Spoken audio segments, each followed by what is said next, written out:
Can I turn $1,000 into $10,000 this year? That's the question we're attempting to answer in our 1K to 10K challenge. I've had a rocky start to the challenge, but I'm happy to report finally making progress despite a few setbacks. Today, I'm going to break down where we stand so far, give you some insights into my thinking, tell you what we're planning to do next in order to get that 5-figure come up. Let's get it.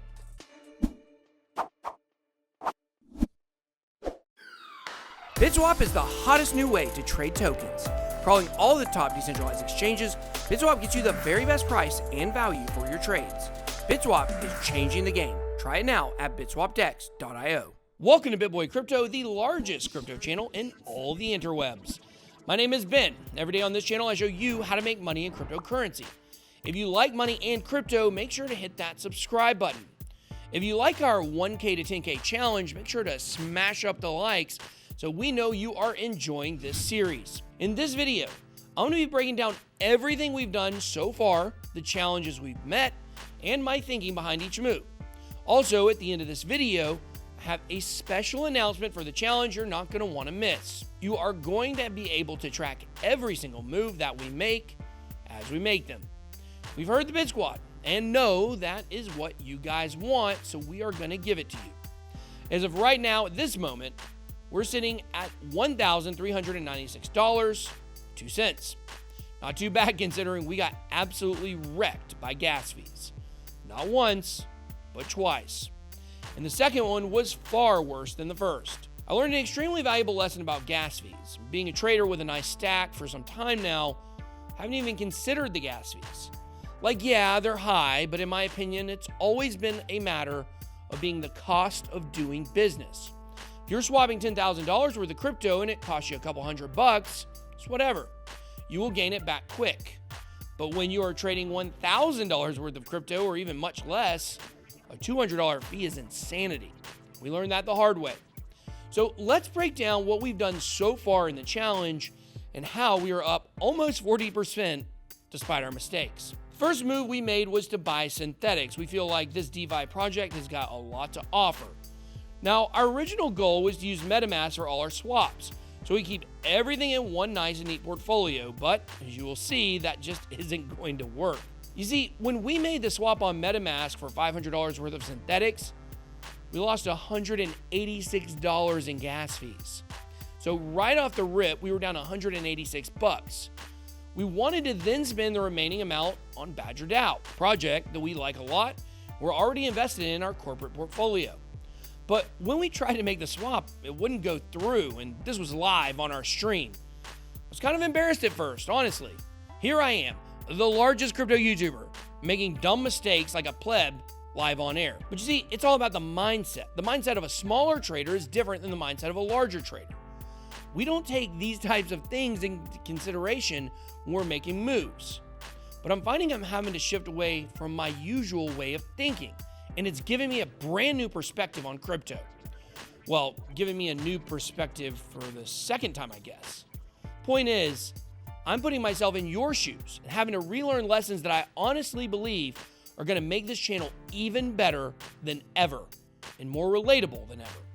This gas snafu not only ate our lunch and our purchasing power, but it caused us to have to shift gears. We started looking for what to do next, so I decided to send the remaining ETH in the wallet back over to Coinbase and move over to one of their coins.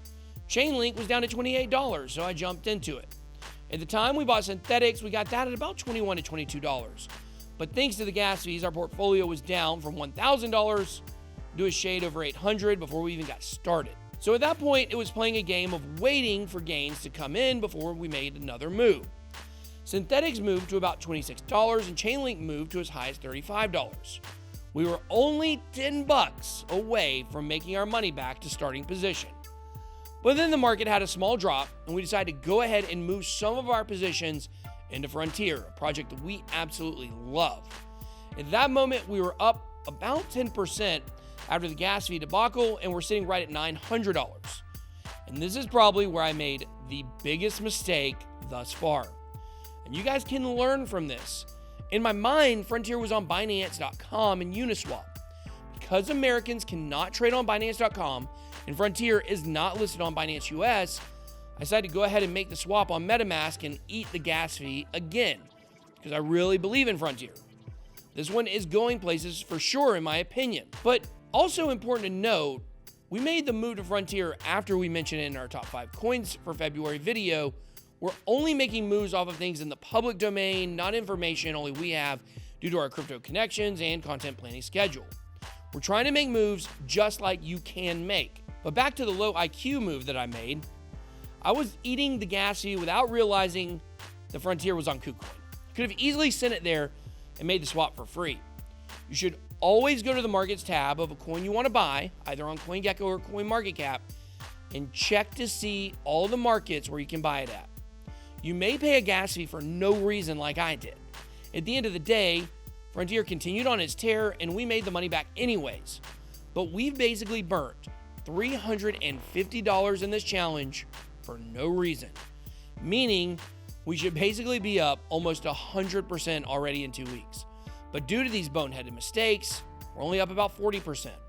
It's the little things that matter. Frontier pumping, we decided to lock in some profits in our challenge portfolio and diversify those into 2 other coins on KuCoin. I'm not sure how much of the Frontier we're going to hold onto throughout the duration of the challenge, but I think there's a solid chance we could hold on to it and do nothing else for the next 4 months, and this portfolio could hit 10K. But we want to be much more actively trading here so you can see the moves we make. We can explain the thinking behind them. So we had to go to KuCoin and look for 2 coins we could diversify into that would help our portfolios. I had noticed in the morning that almost all of the exchange tokens were pumping, so we looked for an exchange token we thought could move next. 1inch is a DEX aggregator, meaning it crawls multiple exchanges to give you the best price and liquidity, just like BitswapDex.io. In a world where all Ethereum-based trades are getting killed by gas fees, it helps to get the absolute best price if it's even by fractions of a percent. Every fraction of a percent counts when trading. So we moved half of our diversification funds there, and then another half into Hyper. Decentralized social media is going to absolutely pump over the remainder of 2021, I do believe.